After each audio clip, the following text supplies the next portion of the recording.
Good morning. Welcome to Mortality with Meep. And I want to talk about an article that ran online from the New York Times yesterday, June 10th. I'm actually going to show you here at my Actuarial news site, obviously to promote my own website to a certain extent, but also because I ran out of free views on New York Times and I'm not paying the New York Times, especially not for this article, because I was very, very annoyed with it. Actually, I'm going to skip over to the GoActuary forum. We have a COVID mortality thread, and I'll provide the link to this. And you'll see, obviously, I'm Meep, and I post quite often in this thread. A lot of times I will post links to things I'm looking at with regards to COVID mortality before I actually write the blog post. So, word to wise. Anyway, I had a friend yesterday who had seen this New York Times article, and they shared this particular graph. Okay, share of COVID-19 deaths by age groups. And our age groups here are age 75 plus, 50 to 74, 30 to 49, and then under 30. Okay? And they have 3 key dates listed: when the vaccine shots began, December 2020, when 100 million doses administered, point, that's not really that important. It's arbitrary there. And then all adults eligible for vaccine here in 2021. And what's happening with the COVID deaths. Now, if you saw this graph, and this is what my friend had written, COVID deaths, he wrote, COVID is not gone yet, and I'm paraphrasing, middle age, and you'll see 50 to 74, COVID deaths are increasing. And if you looked at this graph and didn't think about it too much, that's exactly what you would think. But what this graph is, and I'm just going to go up, share of COVID-19 deaths by age group. This is percentages. These numbers for these lines have to add up to 100%. At every every point you pick, it has to add up to 100%. So if the age 75 plus is going down in share, obviously other groups have to go up for the sum to equal 100%. It doesn't tell you whether COVID deaths are actually increasing for that group. And that's because it's not. This is a very misleading graph if the explanation is, oh, COVID deaths are going up for the 50 to 74 group. No, they're not. It's going down for all age groups, and by quite a lot in most of these cases. The main point, and they really shouldn't have done this, but the point here is, of course, those age 75 plus were eligible for vaccination first, then the 50 to 74. And it's differed by state, too. This is really showing the effect of vaccination, at least for the oldest groups. A better visualization later in the article is this table, and it is a visualization. I want to explain to you, this is a visualization. It's one of my favorite kinds. You can call it a heat map.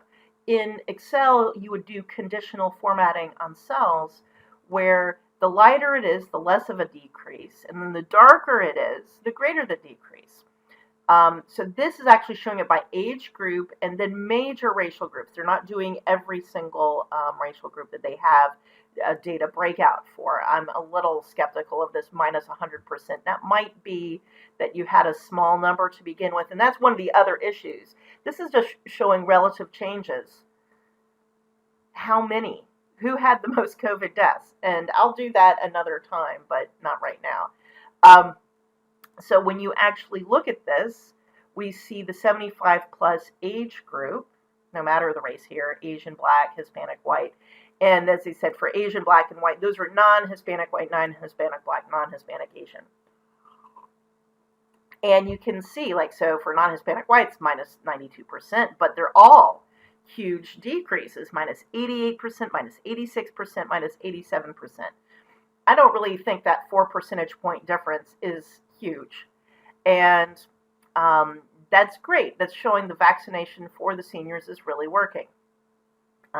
It can also be reflective, if you remember last year, it also might be reflective that it goes down in spring in general because people aren't inside, they're going outside, and there's less transmission outside, and it's not so hot that you have to come back inside and turn the AC on, okay? So most of the spread that we've heard about is indoor spread from people sharing air in an enclosed space. In any case, so we can see that for younger age groups, it's come down, but not as much. For the under 30 group, it's really not come down very much. Interestingly, it's gone down 56% for Hispanic compared to 24% for under 30 white, minus 18% for non-Hispanic blacks, the 100% for Asians. Again, it's probably because the number was so small to begin with. Someone said, oh, did it go from like 1,000 down to 5? Maybe. I don't know what the exact numbers are. I'd have to actually look. So I will look later. Not going to do it now. But I found kind of the framing in this article to be very dishonest. One of the issues, let's just look at the under 30 group. Okay, so you can say, oh, there's racial disparities, et cetera, but the problem is, for all the groups, for under 30, COVID deaths have been very, very, very, very low. So it's going to be, you go from 30 to 20 deaths, something like that. That would be on the order of magnitude what we're seeing here. So what we're seeing is it's going down rapidly for the oldest age groups, the ones that got vaccinated first. It goes down less for 50 to 74. And 50 to 74 did have an appreciable COVID death. But for 30 to 49, COVID deaths were actually not that high. And if we go back to the original graph, so we look at 30 to 49, this percentage is increasing. But again, that's just because 75%, the age 75 and up decreased so much. So no, there aren't more COVID deaths for those aged 50 to 74. They just are not dropping as rapidly. So let's take a look. Minus 66% for Asians 50 to 74. What if they started out at a lower level? And I haven't looked at this, so I don't know. If they started out at a lower level of deaths compared to the other three groups being shown here, maybe there's not as much for them to drop off. Okay? So there might be a certain level, and it might have nothing to do with vaccinations. That's the other thing we need to consider. A lot of people are going cause and effect, but it would be interesting to check what was the drop-off from the peak in April, because December, let me just talk about December. December wasn't the peak, it was actually beginning of January. But if you do December to May, you're going from a peak to it comes down. What if I went from the April peak in 2020 down to the low point in June last year? What would this graph look like? So I do need to make some comparisons. My point is just that these numbers, this does not necessarily mean there's a vaccination cause and effect. This doesn't show it. I'm sorry I can't show you more of the New York Times article.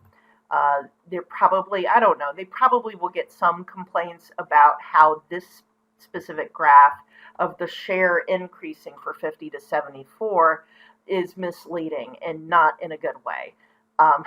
Okay, I shouldn't say misleading in a good way. It's misleading. It's dishonest, it's misleading. This is meaningless. Yeah, the share increased. Well, again, this is the meaningful. This table that's colored by value is meaningful. This is useful information. It's just showing 75 plus is dropping more rapidly. It would be nice if they graphed what the numbers were here, and I will, again, do that later, but the thing is, of course, what you would have is big numbers in December, much smaller numbers in May, and having to visually compare those. In any case, for actuarial news, I am capturing all of these things, especially that I like to comment on, and you need to remember, just because I'm linking to it in Actuarial News has nothing to do with whether I approve of the content, think it's truthful, think it's accurate, or anything like that. No endorsement whatsoever. I'm capturing these news items so I can comment on some of them, or so I can see a trend going by. And there has been a lot of misleading and just poor communication around what's going on with COVID, morbidity and mortality. So I'm trying to make these clear, trying to interpret these in a way that is meaningful to people who don't necessarily look at these numbers all the time. For actuaries, knowing that you have an increasing percentage of a rapidly decreasing number does not mean the trend is going up. We're used to these tricks. It's not just in mortality trends where you're trying to scare a reader or do clickbait. Guys, I know it's not as exciting to be respectable, but think about it. It's a choice. Um, so, yeah, and I mean, in the color, it's going up. Just, again, they're going up because the blue one is going down so much more rapidly than all the others. Of course they have to go up. The sum has to be 100%. Guys, come on. You can do better than this. This was not a good graph. You shouldn't have made that graph. Okay? Do better. See y'all.